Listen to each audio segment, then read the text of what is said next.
Poštovani gledatelji, nalazimo se u Kutini, odnosno točnije u poslovnoj zoni broj 2. Riječ je o području koje je gotovo u potpunosti ispunjeno različitim tvrtkama i obrtima. A zašto je dobro imati tvrtku upravo na ovom mjestu, ispričat će nam članica uprave Klikpara, gospođa Nikol Vranjac. Gospođo Vranjac, dobro nam došli. Hvala vam, dobrodošli i vama. Evo, za sami početak, možete li nam ukratko predstaviti Klikpar, čime se točno bavite? Krenut ćemo reći da je tvrtka osnovana 2000. godine i da je nakon toga 2018. krajem 2018. tvrtka preuzeta, znači, sa strane talijanskih investitora, znači obitelj Garbelotto, koja je odlučila pilanu Klikpar pretvoriti u bačvariju. Kada govorimo o nekakvoj misiji ove tvrtke, koja je misija? Pa moglo bi se reći da je tvrtka kompanije, tako i tvrtke, spojiti tradiciju i inovaciju. To je i bio ujedno i razlog zašto smo odlučili premjestiti, znači, dio proizvodnje u Slavoniji, gdje ujedno i nabavljamo sirovinu. Kada govorimo o nekom broju zaposlenika, koliko ljudi zapošljavate i da li su to zapravo ljudi iz Kutine ili, pošto smo rekli da je sjedište u Italiji, da li možda Talijani rade u Kutini? Ne. Ipak smo, znači, zapošljavamo ljude iz Kutine. Nas je sad nekih 20-ak. Gledamo, znači, da povećavamo taj broj, to sigurno, pogotovo jer radit ćemo i novi pogon, pa će nam to onda omogućiti i treba će nam biti nova radna snaga, da, koja će definitivno biti iz Kutine i okolice. Tradicija proizvodnje bačava braće Garbelotto dugačka je 240 godina. Što je točno vaša tvrtka dobila ovim postrojenjem u Kutini?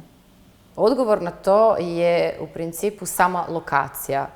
Znači, lokacija jer smo u srcu Hrvatske, imamo naše šume koje, znači, nam omogućuju stvarno da efikasnije dođemo do finalnog proizvoda.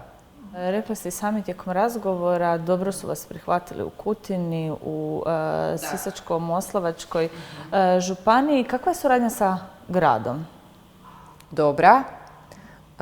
Kažem, ponavljam još jedanput, znači, od početka, znači od same akvizicije do danas, stvarno, evo, smo imali potpunu njihovu pomoć, suradnju, podršku, sad i u novim nekim, znači, gradnjama koji idemo, te na postojeće probleme koje svaka tvrtka može, naravno, naići, ali stvarno, evo, oni su bili tu da nam daju potpunu suradnju, te samo bit u takvoj zoni poslovnoj gdje vam je infrastruktura omogućuje da radite, znači, nesmetano, i to je velika stvar i za svaku pohvalu, definitivno.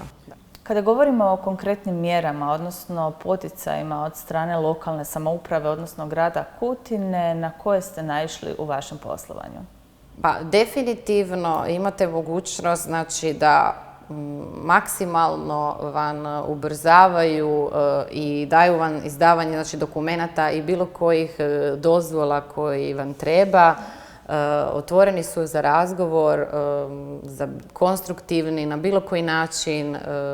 To definitivno za istaknut je da imate i poticaj, znači, za nove radnike koji isto tako vam daju za edukacije postojećih radnika.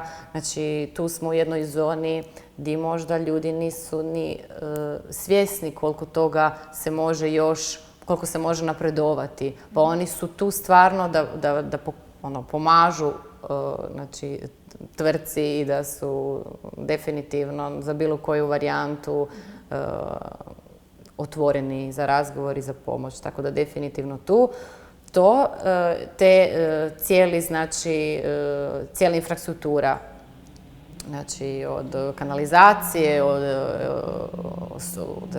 električne struje, od parcelizacije, znači od katastra do finalnog, znači do gradnje.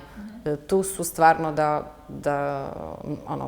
pri ruci. Za kraj, moje konačno pitanje, kada govorimo o kratkoročnim i dugoročnim ciljevima Click Para, koji su to?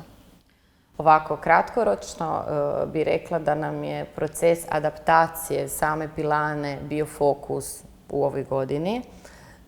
Krenut ćemo naravno sa proces sad